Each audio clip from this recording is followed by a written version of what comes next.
The year is 1943. The world is at war. But tonight we're not talking about generals, guns or glory. We're going to talk about something else, something softer, something quieter.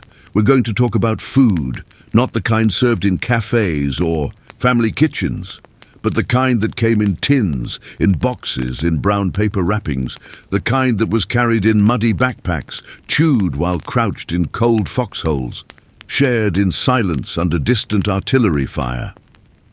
This is the story of what World War II soldiers ate, and maybe, in telling it slowly, gently, we'll find a little stillness. Imagine a soldier waking up before the sun. His uniform is stiff from the cold, his boots damp from last night's rain. His breath clouds in the air. He reaches into his pack. There, packed tightly in brown cardboard, is his breakfast. A K ration, a small plain package designed to keep a man alive. He opens it. Inside, there's a can of ham and eggs. The eggs are pale, soft, salty. The ham tastes metallic. There's a packet of biscuits, dry but filling. A little square of chewing gum, a cigarette, instant coffee in a small envelope, mixed with a bit of water heated over a tiny flame. And if he's lucky, there's powdered cream. He eats it without speaking. No one speaks much in the morning. They chew quietly, eyes scanning the fog, minds already bracing for the day ahead. Lunch comes from another box. There might be cheese, spread in a tin, crackers, a chocolate bar, though it's more about energy than taste, a packet of lemonade powder mixed into a canteen. It's bright yellow, overly sweet, artificial, but cold and oddly comforting. Later, dinner is another can, beans and franks maybe, or just beans. The flavor is heavy. The can is hard to open. The food is eaten slowly, sometimes with a spoon, sometimes with fingers, because forks go missing and hands are faster. Sometimes it's eaten hot, but often it's cold. There's no time, no stove, no fire, just a man and a metal can, and the sky above him and a long night ahead. In the British Army, things are not so different. Their rations include tins of bully beef, corned beef, greasy, salty, familiar. Hard biscuits, dry enough to snap in two, hard enough to last for years. They make tea when they can. Even in the desert, even under fire. A small flame, a battered kettle, a tea bag dropped into the water. Sometimes there's powdered milk, sometimes sugar. It doesn't matter. It's tea. It reminds them of home. A British soldier might nibble on boiled sweets, carry a bit of jam in a tin, maybe a spoonful of Marmite. Simple things, heavy on salt, light on comfort, but consistent. German soldiers start the war with rye bread, slices of sausage, even chocolate or schnapps in their kit. They have field kitchens, delivering warm meals, cabbage stew, pea soup, meat when available. But as the war turns, their food grows sparse. The bread is harder. The meat disappears.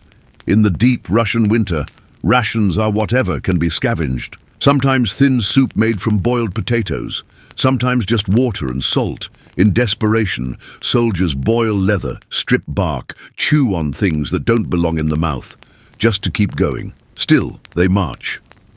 On the other side, Soviet. Soldiers receive a ladle of kasha, buckwheat porridge, a slice of black bread, a cube of lard, if they're lucky, a dried fish, often just boiled water with cabbage leaves floating inside. But they eat. They have to. Hunger is constant, fatigue deeper.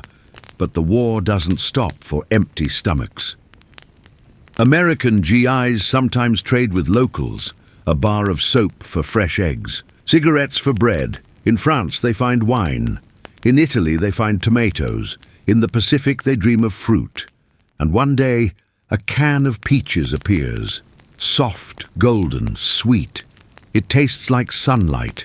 It tastes like something before the war. There are moments of rest, when food is more than survival. On Christmas, the army sends turkey in a can. There's stuffing, maybe cranberry jelly. The men open their parcels from home. Cookies, long stale but still precious. Candy canes, letters wrapped around chocolate bars. They share, carefully, quietly.